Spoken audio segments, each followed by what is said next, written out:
Influencer marketing is one of the biggest trends at the moment, and arguably it's probably the best way to promote your product. But what do brands really look for in an influencer? So in this vlog, we're going to explore what brands actually want to see from the creators that they're looking to hire.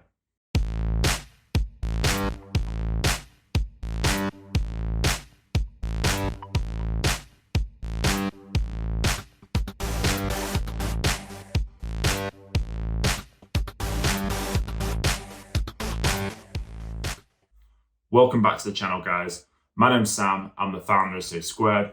On this channel, you can expect to find everything influencer marketing related. So if you like the content that we're pushing out, give it a like. And if you want to stay up to date, make sure you hit subscribe. So let's get to it. So what are brands looking for? And to be honest with you, this is subjective, but I'm going to tell you what we are seeing at So Squared in what brands are looking for when they choose to work with an influencer. First, let's just get out of the way this misconception around following.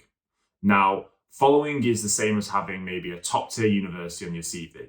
It's going to get your foot in the door, but that's about as far as it goes.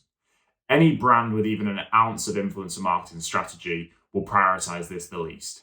Now, following can typically be associated with other metrics such as reach and engagement, or shall I say this used to be the case.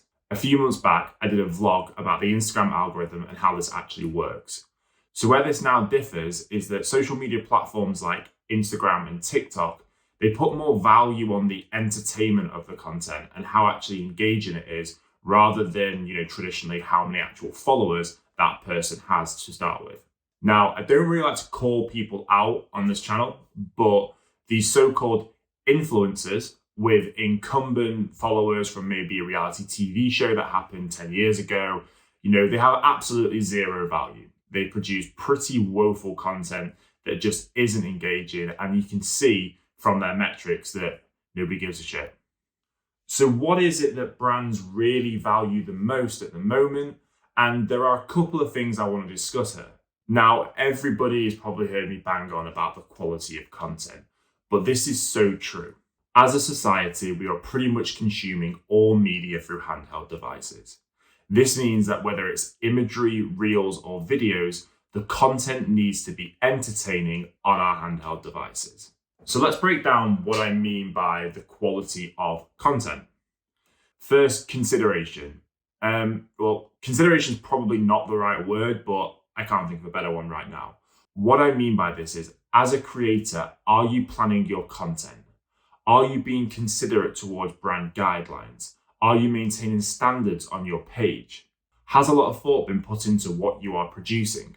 All of these things are so important at the moment when considering how good the quality of an actual piece of content is. And all this ties in really nicely with another element, which is the production of your content.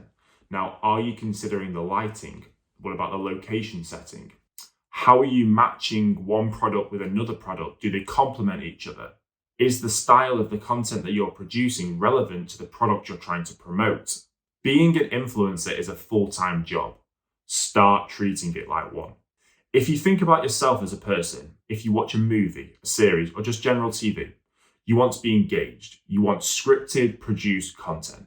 And this shouldn't be any different from what we consume online.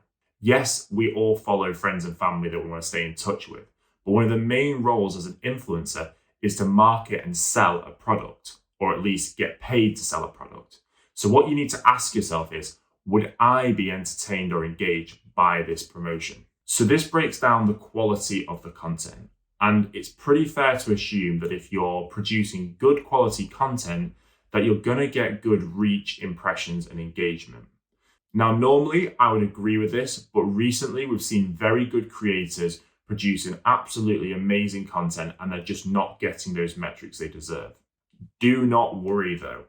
Most brands, not all, but most of them, they're way past this. They value the quality of the content over the metrics.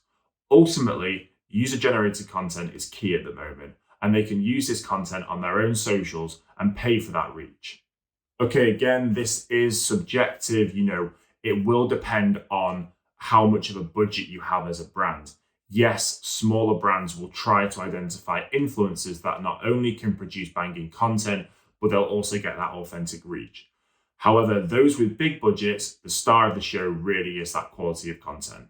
So now that we've established, as always, you need to create banging content. Let's look at the next point, which is how easy are you to work with? Amazingly, if you're a cunt, nobody wants to work with you. And just because you're an influencer doesn't make you an exception to that rule. Being somebody who people enjoy working with will do two things. It'll get you repeat work, and it'll also get you more work from other brands. Society literally functions on social proof. What your peers say about you is so important, especially in the influencer marketing space. So if you're naive enough to think that marketers or brands don't speak to each other, then I think you need to have a word with yourself. This nicely collaborates with building a relationship. It's almost like customer service or when you're being sold a product. As an influencer, you and your social pages are the product that you're trying to sell. You need to understand what the brand's needs and wants are so that you can best position yourself to sell that product. You'd be absolutely amazed how far this goes. Just think about yourself in this situation. How much more value do you feel when you receive a good bit of customer service, or the sales assistant really takes the time to understand what it is that you're looking for? Influencer marketing is no different from this. So it's been a short one today, but here are the key takeaways. 1, following doesn't really count. Next, produce banging content. And lastly, just don't be a cunt. Cheers, guys. Catch you next time.